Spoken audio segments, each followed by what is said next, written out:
Halo, ketemu lagi dengan saya di mata kuliah pengantar teori bilangan ya. Kali ini topiknya masih tentang kongruensi ya. Ini video ketiga, nggak salah ya. Kali ini kita masih bicara tentang sifat-sifat dari uh, kongruensi ya. Sekarang kita akan bicarakan teorema yang lebih umum dari yang pernah kita bahas ya. Pada video pertama, pada akhir video kita telah mempelajari teorema ya yang mengatakan bahwa kalau A kongruen modulo B ya, maka A plus minus C itu akan tetap kongruen modulo B plus minus C ya, mod N. Seperti itu. Nah, kali ini kita akan bicarakan hal yang lebih umum dari ini ya. Jadi kalau saya punya Teo ya, misalkan A, B, C ini bilangan bulat ya. Sementara M itu adalah bilangan B. Dan kita punya A itu kongruen modulo dengan B ya. Mod M jelas ya. Terus yang kedua, C itu akan kongruen modulo D. Mod M. Oh ya, ini kurang D-nya berarti ya. Kurang D. Oke. Nah, kita akan punya sifat tiga sifat pertama ya. Kalau tadi kan A dan B-nya ditambahkan dengan bilangan biasa, kalau ditambahkan CD yang seperti ini ya, maka A plus C itu akan kongruen modulo M dengan B plus D mod M ya. Tentu. Yang kedua, pengurangannya juga sama. A minus C akan kongruen modulo dengan B minus D mod M ya. Sementara yang ketiga, perkaliannya juga sama. AC akan kongruen modulo M dengan B dikali D. Seperti itu ya. Nah, buktinya gimana? Oke, saya akan kasih buktinya. Yang pertama ya. Nah, sebelumnya ini kan artinya apa? Artinya ini adalah M membagi A minus B ya. Sementara yang ini artinya M membagi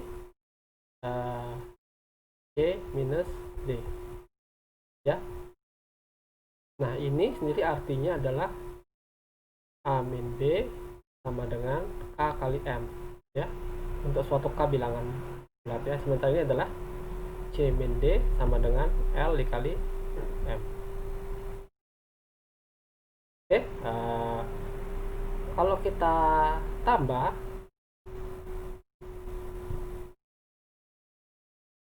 ini, kita dapatkan bahwa A plus C ya, kemudian minus B minus D ya, tapi kita tulis minnya di luar ya. Jadi sini B plus D itu sama dengan AM tambah LM ya, tapi bisa kita tulis sebagai A tambah L kali M. Nah, ini suatu bilangan asli kan. Jadi kesimpulannya bahwa M itu membagi yang ini semua. A plus C minus B plus D. Ya, artinya apa? Artinya menurut definisi, taruh mana pointer ini? Oh, di sini ya. Menurut definisi berarti A plus C itu kongruen modulo M dengan B plus D. Oke. Nah, kalau kita kurangkan di sini, kita pakai spidol warna lain ya, warna merah. Oke, kalau kita kurang di sini ya, maka ini jadi minus, ini jadi minus ya. Ini jadi minus, ini jadi minus, ini jadi minus ya. Jadi kita dapatkan sebenarnya adalah ini minus ya. Jadi kita dapatkan yang kedua ya, sehingga permasalahan saya lewat ya. Silakan dicoba sendiri ya. Nah, untuk yang ketiga,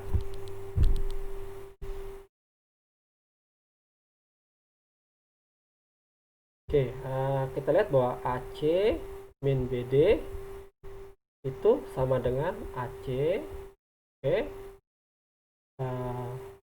min BC plus BC min BD. Nah, kita bayangin ini adalah 0 kan, jadi boleh aja kita masukkan ya. Nah, ini jadi saya rubah menjadi A min B, oke, dikalikan C, yang ini ya, yang ini. Sementara yang sebelahnya, oke, tambah B dikali C min D, ya. Nah, tapi kita tahu bahwa A min B nih ya, sementara C min D nih. Oke, jadi boleh saya tuliskan ini sama dengan K dikali M dikali C tambah L dikali M dikali B ya. Nah, M nya boleh keluar, berarti M dikali berapa lah, kalian hitung sendiri ya. Jadi intinya bilang bulat juga. Jadi kesimpulannya bahwa C min PD sama dengan M kali sesuatu, atau dengan kata lain ini adalah M membagi AC min BD, atau menurut definisi kongruen ini jadi AC akan kongruen modulo M dengan BD. Oke, kira jelas buktinya. Jadi kita sudah buktikan teorema ini.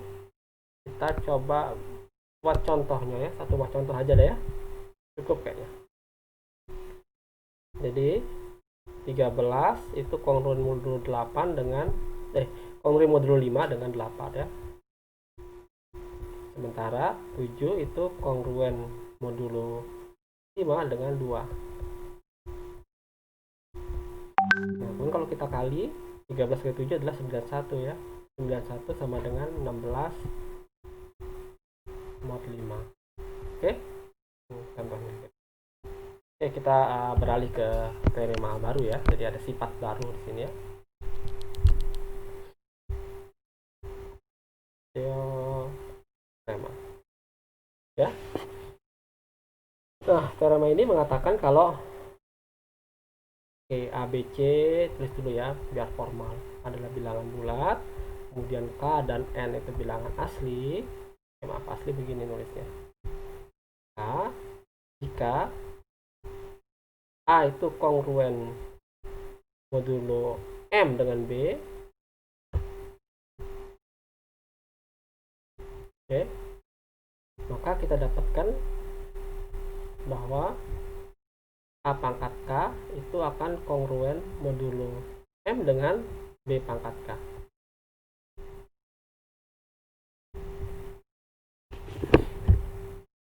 Oke, gimana buktinya? Bukti ya. Karena saya pakai warna biru aja buktinya ya. Oke, ini artinya apa? Ini artinya adalah M membagi A minus B. Oke. Nah, kita kerja di sini dulu ya. Kita ingin tunjukkan ini. Kita ingin tunjukkan bahwa M membagi A pangkat K dikurang B pangkat K. Nah, A pangkat K dikurang B pangkat K itu sama dengan A minus B, oke, dikali, nah, A pangkat K minus 1 ya, ditambah A pangkat K minus 2 dikali B, ditambah A pangkat K minus 3 dikali B kuadrat, dan seterusnya sampai B pangkat K minus 1. Seperti itu ya. Nah, ini mungkin kalian bisa cek sendiri ya. Tinggal dikalikan aja. Nah, tapi kita ambil kesimpulan bahwa A min B akibatnya, ini kan bilangan yang ini tuh bilangan bulat ya. Jadi A min B membagi A pangkat K min B pangkat K. Tapi kita tahu bahwa M membagi A min B, akibatnya kita dapatkan M membagi A pangkat K minus B pangkat K. Ini adalah definisi dari kongruen bahwa A pangkat K itu kongruen modulo M dengan B pangkat K. Oke, jadi terbukti sudah ya.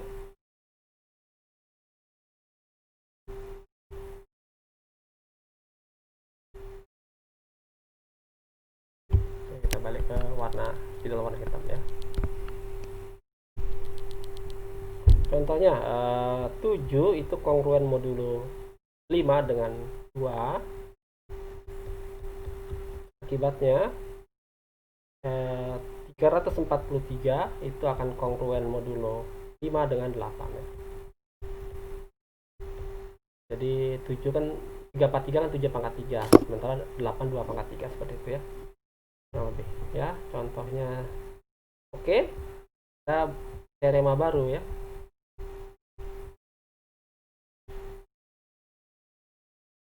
Nah, ini agak anu juga ya. Jadi kalau kita punya A, B bilangan bulat ya, kemudian M1, M2,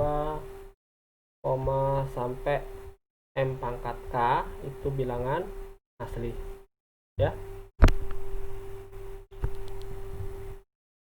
Ini kalau kita punya bahwa A itu kongruen modulo M1 dengan B ya, kemudian A juga kongruen modulo M2 dengan B, dan seterusnya sampai A kongruen modulo MK ya, seperti ini. Maka kita akan memiliki bahwa jika ini ya, jika berlaku K buah persamaan ini akan berlaku A itu akan kongruen modulo dengan B ya, dengan modulo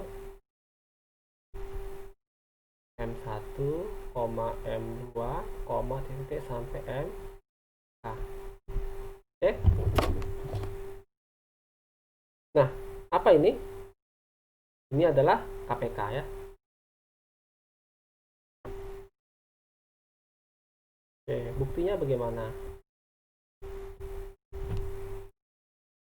Buktinya kita pakai spidol warna biru aja ya.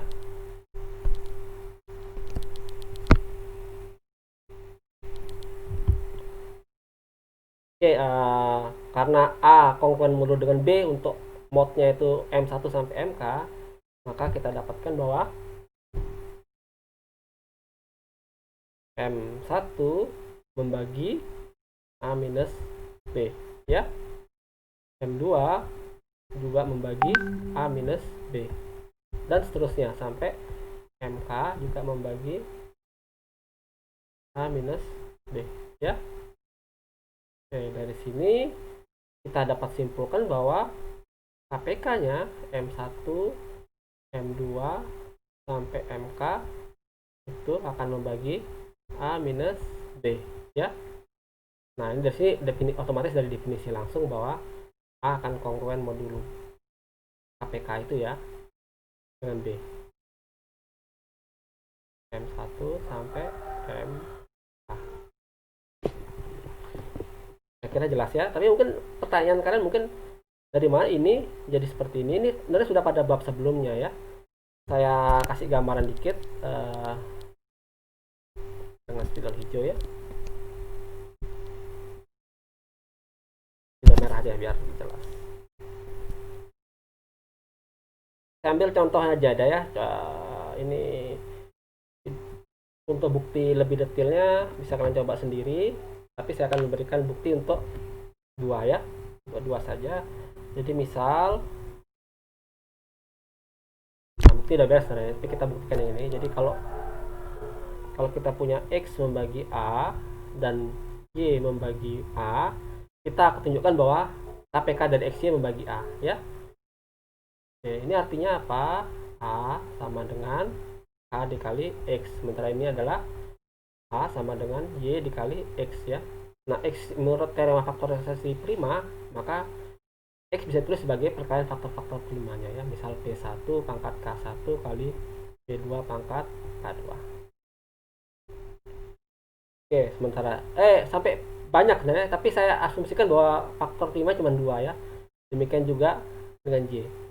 A P1 pangkat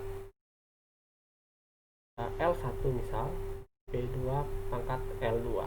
Oke, kenapa kok bisa yakin bahwa faktor prima yang sama? Ini peng apa? Penyederhanaan masalah saja sebenarnya. Misalkan aja bahwa faktor prima A itu P1 dan P2, sementara faktor prima dari Y adalah dari ini Y ya. Ini L Y harusnya. Faktor prima dari Y adalah P2 saja. Maka akibatnya L1 ini adalah 0 ya. Jadi seperti itu.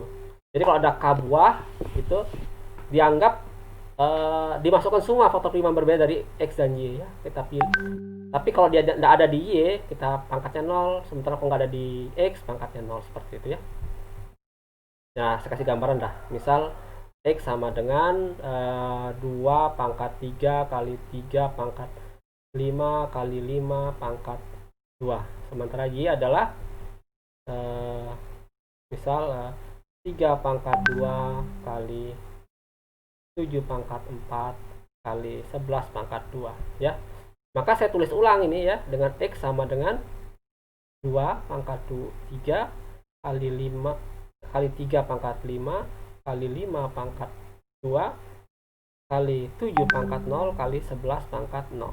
Sementara Y sama dengan 2 pangkat 0, 3 pangkat 2, 5 pangkat 0, 7 pangkat 4, 11 pangkat 2. Ya, seperti itu ya.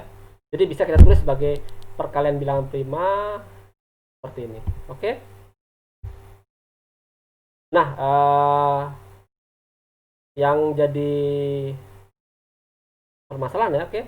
Dari sini kita punya bahwa A sama dengan ini kan. Dan A juga sama dengan ini. Akibatnya apa? Akibatnya P1 pangkat K1 membagi A. Demikian juga P2 pangkat K2 membagi A. Akibatnya manapun paling besar membagi A ya. Kemudian juga P1 pangkat L1 membagi A dan P2 pangkat L2 membagi A ya. Akibatnya mana pangkat paling besar itu juga membagi A ya. Jadi kita dapatkan bahwa P1 kali P2 ya, dengan pangkatnya ini adalah pakai M lagi ya. Misal pakai Z1, ini pangkat Z2, itu akan membagi A ya. Dengan Z1 itu maksimum dari K1 L1, sementara Z2 adalah maksimum dari K2 L2 ya. Seperti itu ya.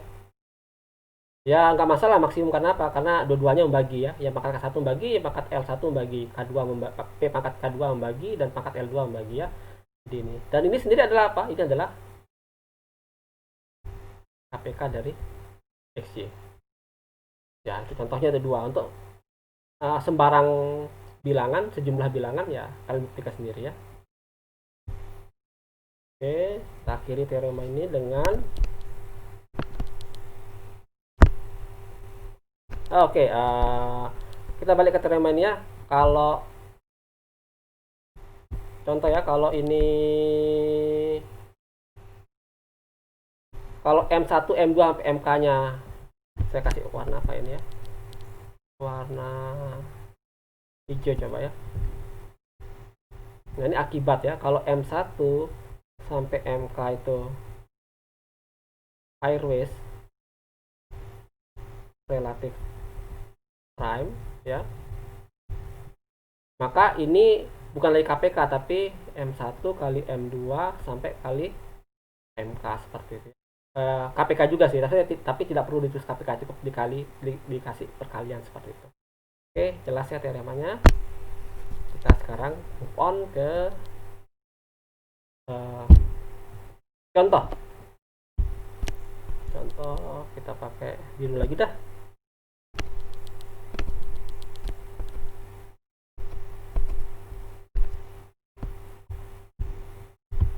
Oke, contoh kita punya 2 pangkat 645 644 ya. Ini dibagi 6 45. Oke, pertanyaannya sisanya berapa? Oke, kalau 2 pangkat 644 ya itu berapa belas digit ya. Wih, panjang sekali gitu. Tapi kita nggak perlu seperti itu, kita cukup 2. Oke, ini dibagi 4645, atau ini sama dengan 2 mod 645. Oke, jelas ya. Kemudian 2 pangkat 2 itu akan kongruen dengan 4, 2 pangkat 2 juga ini ya, mod 645. Nah, ini dari contohnya yang tadi ya. Kemudian 2 pangkat 4 sama akan kongruen modulo dengan 16 mod 645. Oke, kita kuadratin lagi. 2 pangkat 16, 8 dulu ya, sorry, akan kongruen modulo dengan 16 ke 16 adalah 20, 25, 6 mod 645. Oke, kemudian 2 pangkat 16 itu akan 256 kuadrat itu adalah 65.536 mod 645. Oke, tapi ini bisa disederhanakan, ini akan jadi 391 ya.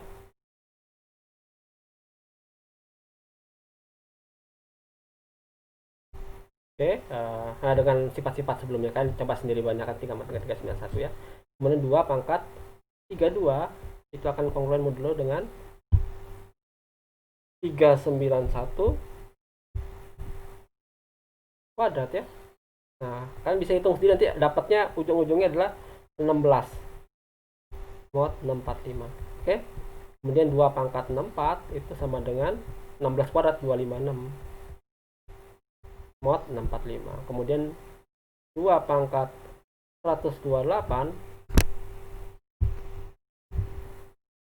akan sama dengan 256, dapat 391 lagi ya. Sementara 2 pangkat 256 akan kongruen modulo dengan 16 ya. Kemudian 2 pangkat 512 akan kongruen modulo dengan 256 ya, mod 645. Nah, 2 pangkat berapa tadi? 644 itu sama dengan 2 pangkat 512 tambah 128 tambah 4 ya, jadi sama dengan 2 pangkat 512 kali 2 pangkat 128 kali 2 pangkat 4 ya. Dan ini 2 pangkat 15 ini akan kongruen modulo di 2512 ini ya, 256 kali yang 128 391 kali dia pangkat 4 16 ya, dalam kurung mod 645 ya. Oke, maaf tulisannya kecil ya, tapi kalian dengar ucapan saya kan. Jadi ini akan jadi 2 pangkat 644 akan kongruen modulo dengan ini, kalau dikalikan hasilnya 16,01536 ya, mod 645. Nah, ini kalau disederhanakan akan menjadi, maksudnya dibagi 645 sisanya berapa gitu ya. Jadi dapatkan ini adalah 1 mod 645. Jadi ini dibagi ini sama kayak tadi yang ini 65536 dibagi 645 sisanya berapa? Adalah 391 ya. Nah, jadi jawabannya adalah sisa dari 2644 dibagi 645 itu adalah 1. Mudah kan? Nah, ini contoh soal-soal olimpiade waktu SMP kalau nggak salah ini ya. Mungkin SD, saya lupa. Oke. Nah, contohnya sudah cukup rumit ya. Nah, dibanding kalian pusing, kita akhiri kuliah hari ini tentang kongruensi. Kita akan ketemu pada kuliah selanjutnya. Bye bye.